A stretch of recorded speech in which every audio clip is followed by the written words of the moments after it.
Ay hujik leijai mafam ase samuk khuldani COVID-19 na ngasi malim pumbagi oina wanaraba matam asida si akhoi tampakta puthung watpagi morok watpagi cheng watpagi ngasi sakar kaiba makai khanari adubu ngasi samuk khungi khunja mayamna akhoi tampakta lehuriba akhoi gi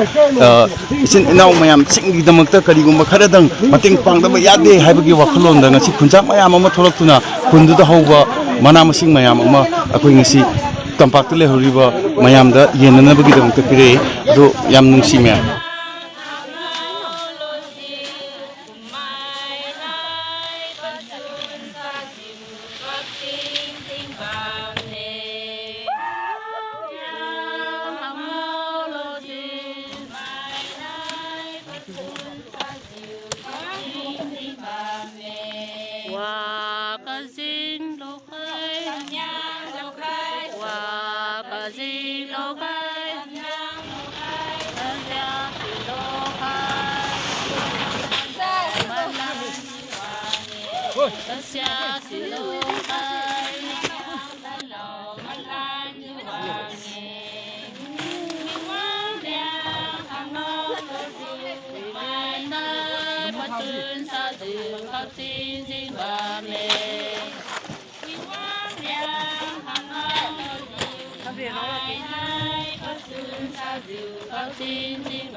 Oje koi tampakta puna bagi damakta pot lot tawde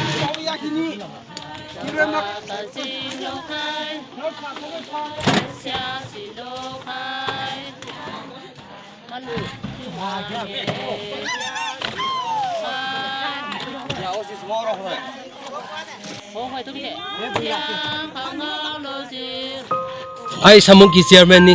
haki ming na athon singbeng mai hena kawi mai je ngasi numit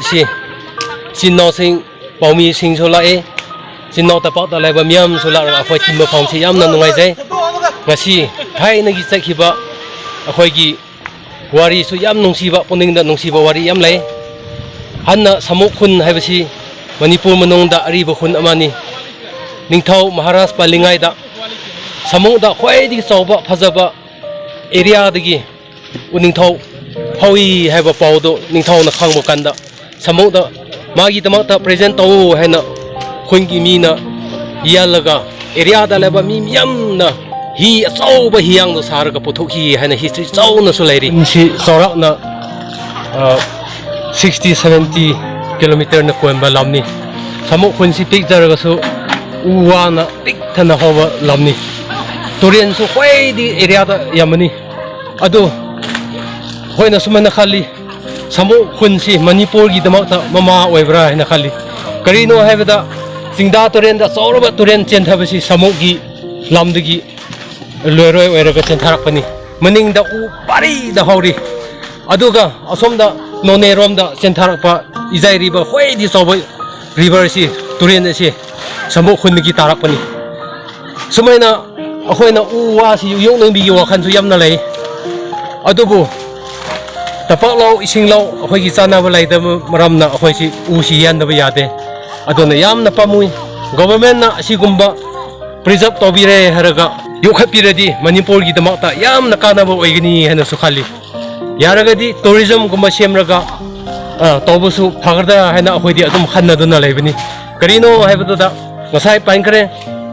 manipur gi history phaba ningthau palingai da kabogi line gi matang da yamna meming laiba mafam su yamna lei aduna asi samuk khun si ising phai turen achaw phaba lei nungai achaw phaba lei uwa hawba si manipur manong da anakpa infan area si asiguma leite asumna asiguma si yamna yukhaning ba lei adugi mathak da kabolan hawalan adugi matang da su isin naw sing si awa ba tarap kanda lan ki do na chelap kanda akhoi samuk da khuman hana amanong da khara leiri adu da then ama adu da changjafam piraga akhoi nungsi na lamina rami aduga ngachi akhoi samuk haina kawba khun asi labak thibidi mi yamdaba nataga lambi thong phajadaba adugi maram oiduna akhoi si isin naw sing ngasi awa ba tarab kan sida akhoi na gari pothoraga akhoi gi laiba khara da oirasu mateng pangning bani adubu akhoi yamna pangma ngamdre ꯑꯗꯨꯕꯨ ꯇꯄꯛꯇ ꯂꯩꯕ ꯏꯆꯤꯟ ꯏꯅꯥꯎꯁꯤꯡꯅ ꯒꯥꯔꯤ ꯊꯥꯔꯛꯂꯒ ꯑꯩꯈꯣꯏꯅ ꯑꯉꯝꯕ ꯂꯐꯨ ꯃꯅꯥ ꯃꯁꯤꯡ ꯈꯔ ꯀꯛꯂꯒ ꯑꯗꯨꯝ ꯄꯤꯖꯈꯤꯕ ꯑꯗꯨ ꯑꯩꯈꯣꯏꯒꯤ ꯒꯤꯐ ꯑꯣꯏꯔꯦ ꯍꯥꯏꯅ ꯃꯤꯌꯥꯝꯒꯤ ꯃꯥꯡꯗ ꯐꯣꯡꯗꯣꯛꯆꯔꯤ ꯁꯃꯨꯈꯨꯜꯗꯒꯤ ꯄꯤꯔꯛꯄ ꯄꯣꯠꯂꯝꯁꯤꯡꯁꯦ ꯑꯩꯈꯣꯏ ISTVꯗ ꯌꯦꯟꯊꯣꯛꯏ ꯃꯌꯥꯝ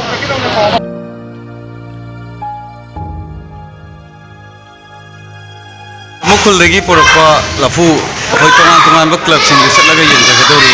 ꯑꯗꯣ ꯃꯌꯥꯝ ꯃꯈꯥ ꯇꯥꯅ ꯁꯨꯝ ꯌꯦꯡꯉꯤ